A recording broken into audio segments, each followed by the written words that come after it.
Hussein, was that Hussein? And what did that do to the agriculture of the area when you have a thick cloud of smoke? Or when you have a volcano erupt and all that smoke comes out and it covers this, it's not just inconvenient. I don't know that there's anybody in here. Years and years and years ago, we took a men's retreat to Tecate, Mexico, but we landed in San Diego right in the middle of some of those Southern California fires, and it was just dark. Everything was covered like everything was covered with ash and soot, and it was just dark. Well, when smoke comes up like that, it changes. It has an effect on an agriculture that's already been pretty well devastated by a lot of things. But here's the thing. If I have to fight something, I'd much rather fight it in the light than in the dark. Because in the dark, you have no idea how big it is, how fast it is, how strong it is, how many of them there are. I mean, how many of y'all just love walking around in a dark place that you've never been before? Oh, okay, well, good for you. Do you know what your toes are designed for? Yes, but also to find the edge of furniture at night. That's what your toes are designed for. So how many of y'all, know what you're talking about. So could it get any worse? Well, yeah. Let's do this in the dark, in smoke, where you really can't see everything and you can't catch your breath and all this other stuff. So the door opens, this smoke comes out. Could it get any worse? Yes, it could, because verse 3 says, "Then out of the smoke came locusts upon the earth, and power was given them as the scorpions of the earth have power." The first year Sally and I got married, I think it's the first year, and it was the first time the cicadas came out where we were living. And I mean, they came out everywhere. Anybody living in Middle Tennessee back in 1984? Okay, and the cicadas came out. And here's what I would do. Part of my job to keep our rent lower was that I mowed our grass. And I push mowed 2 acres of grass. But back then I was young and spry and I could do that kind of stuff. But the sound of the lawnmower either made them excited or irritated. I'm not sure exactly which. And they loved that lawnmower. And so what I had done is I had actually made myself a holster that would hold a badminton racket. And so when they would come up, man, I'd whip that badminton racket out. Ping! And I decreased the population of it by at least 1,000 one day. But I'm not a big fan of locusts. But we know back in the Bible, locusts do what? They come through and they destroy everything green. Okay, these are not that kind of locusts. Here's how I know. Because they don't destroy anything that's left over that's still green. As a matter of fact, they're told, don't mess with anything green. Well, let's discover what these locusts are. And a lot of people have different opinions. Verse 4 says, "They were told not to hurt the grass of the earth, nor anything green, nor any tree, but only the men who do not have the seal of God on their foreheads." So, if we are mid-trib people, if we are post-trib people, if we are millennialist people, the good news is we're just going to sit and watch this one. The locust can't come near us. The locusts are going to come over. Oh, there's that girl with that. Oh, she's got all that curly hair. Oh, wait. Oh, man. She's got the mark of the Lord on her forehead. I can't go get in her hair. Okay, that's good news. That's good news. For some of us, that's not a problem, but for others, it would be a problem. They cannot touch the people who have the seal of God. I believe these are all these new converts who have received the Lord. Maybe it's going to be us. We've established. I'm not exactly sure. Either way, it's going to be pretty bad. Verse 5, "They were not permitted to kill anyone, but to torment for 5 months, and their torment was like the torment of a scorpion when it stings a man." Good news, they have the ability to kill you. How do I know that? Because they were told, you may not kill them. I've never been killed by a locust. The only way I could be killed by a locust is if I reacted in such a scared way that I tripped over something and broke my neck. That's it. But these are not normal locusts. These are locusts that could actually kill you. But they're not allowed to kill you. They're only allowed to torment you. They say that Roman soldiers, the elite guard of the Roman soldiers, that this was an understood policy. At night, while you were resting, Your commanding officer could come up with his dagger and he could stab you in the leg. Or with an arrow, he could shoot you in the leg or a non-vital organ, and it was a test to see if you'd scream out in your sleep. And if you screamed out in your sleep, I have no idea what they would do to you. It didn't sound, I mean, if that was the test, I'd hate to see what happens when you fail the test. But these guys were so tough, they were so bad, they were so focused that if the commander came up in the middle of the night and stabbed them in the leg, they would sit up. They'd pull the knife out of their leg, they'd patch it, they'd probably reach over to the person next to them and go, hey, the commander said for you to have this. But here's the problem. There was a scorpion in the desert that the scorpion's venom was so bad, and it was like a time release thing. When it stung you, it hurt. But then a few minutes later, it kicks in. And a few minutes later, it kicks in again. And a few minutes later, it kicks in again. And while these guys could withstand the stab, the scorpion, they couldn't stand. They would scream out like little girls. Girls, I'm sorry, I didn't mean that to be sexist. They would scream out like me. And this is what John is comparing it to, because remember, these Roman soldiers, these are the ones John has become very familiar with in his years of being in the church. Verse 6. And in those days men will seek death and will not find it. They will long to die, and death flees from them. Things are going to be so bad. I believe that there will be those who will turn to the Lord from this. But obviously there's going to be a lot of people who are just going to go, I just can't do this anymore.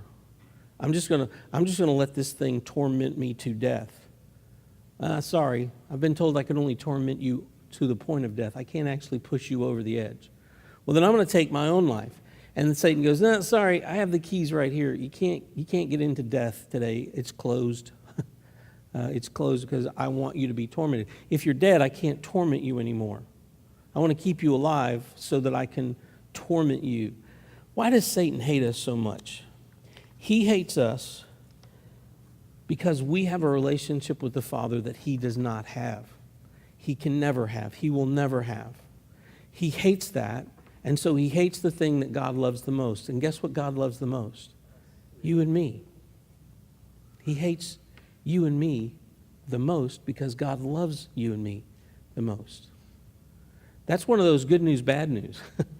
But I'm willing to take the hatred of Satan if it means I get the love of God. Because along with the love of God comes a lot of other pretty cool things. So let's describe the locust. They have hair like the hair of a woman. They have teeth like the teeth of lions. They have a breastplate like breastplates of iron.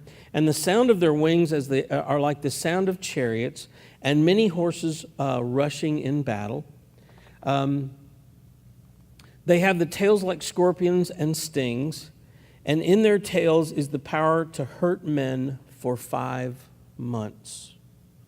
Like horses, like crowns of gold, like human faces, like hair of a woman, like the teeth of lions, like scorpions. I looked up some of these pictures because I was actually going to show you a couple of pictures of what they might look like, but they were so disturbing, and some of them were pretty funny, but they were so disturbing, I thought, no, because, we might want to eat lunch today, so I didn't do that. But what is John? Look, if John had this advanced ability to say, well, it looked like a Black Hawk helicopter, or it looked like the Venus space probe, or what. He didn't have that knowledge, and had he spoken it in that knowledge that God may have supernaturally given him, the people of the day wouldn't have understood that knowledge. So John is just describing them like things that everybody else already knew about. Everybody knows what the hair on a woman's head looks like. Everybody knows what a crown looks like. Everybody knows what a war horse looks like. Everybody knows what the sound of this sounds like. So I have no idea what these dudes are really going to look like.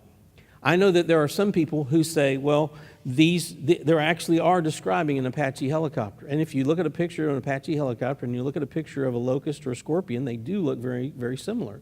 And I can see all that, and the Stinger missiles that can come out the back and come out the front. I can see all that. Here's the thing. If you're in a Black Hawk helicopter and you see a target out there and you fire a missile, is it going to torment that target, or is it going to obliterate that target? So you can't just set it on stun like they do in Star Trek. Set the torpedo to stun.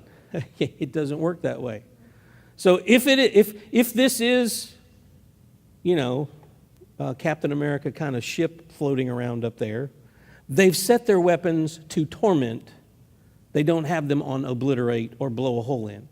They've just got everything set to torment. So I'm not going to say I absolutely think it's an animal, but I think it's an animal. Verse 11. They have a king over them, the angel of the abyss. Okay, remember the angel who fell, Satan. His name in Hebrew is Abaddon, and in the Greek, his name is Apollyon. So another difference between the locusts of the field and these particular dudes, they have a king. They have a king who they do what he says. They follow his orders. They are attacking. And his name is, in the Hebrew, Abaddon, and in the Greek, it's Apollyon. And both of those names, if you look them up, the first synonym, is that the right? The first adjective, thank you, either way, we'll stop there.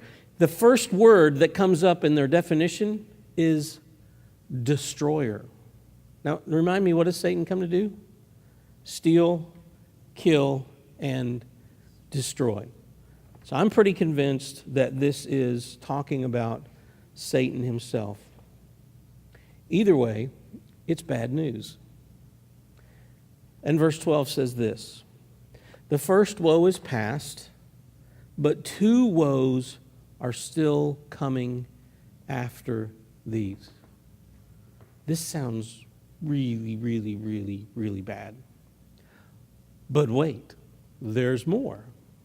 Behind door number 2 is woe number 2, and it's even worse. And then after that, why do we need to know this, church? Well, let's just say that I can tell you beyond a shadow of a doubt, this is going to make Sally happy, I can tell you beyond a shadow of a doubt that the church is going to be raptured this September.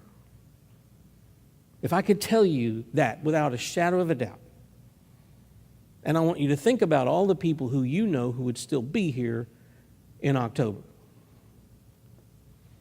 I had friends, Stan and Kitty Campbell. Now they're Ira and Catherine. They've changed their names because they've moved up in the world. But Stan and Kitty Campbell, Stan was the pastor at Orlinda Baptist Church, and Kitty was his wife, and they lived in a little pastorium there up in Cross Plains, and they had cats. They loved cats. And they began to worry about, if the rapture happens, our cats are indoor cats, they're declawed, and they'll just starve in here. So they began to stockpile cat food. And then one day, Stan, who became Dr. Ira, and no longer is at the church, and you'll understand why after this, he came up to the pulpit one Sunday and he told everybody what he'd been doing. And he said, but I realized some of you are still going to be here after the rapture, so will you take care of the cats for us? You know that there are some people, if I could guarantee you that the rapture was going to happen in September, you know people who are going to still be here in October. So why do we know this kind of stuff? To just reach out to them in love and to go, look, there's a God who delights in showing mercy. But there will come a time when that mercy will be eclipsed by these seals that are going to be broken and these trumpets that are going to be broken. You don't want to be here for that. And maybe you're not able to go to them and they're, well, I don't believe all that stuff. Well, let me tell you one thing you can believe, that God delights in showing mercy. Here's how he's shown mercy to me. Here's what I was, and here's what he's done with what I was, and here's what I am now. Here's the things that he's given me. Here's the way that he's loved on me. Here's the second and third and fourth and fifth chances that he's given me. And you plant that seed because some plant, some water, some reap a harvest.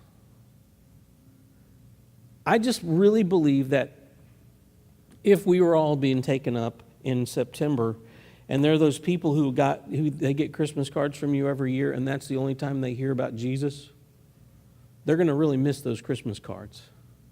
So maybe we should all write notes ahead of time, and just pin them up around our house. Dear whoever just broke into my house, I've been raptured.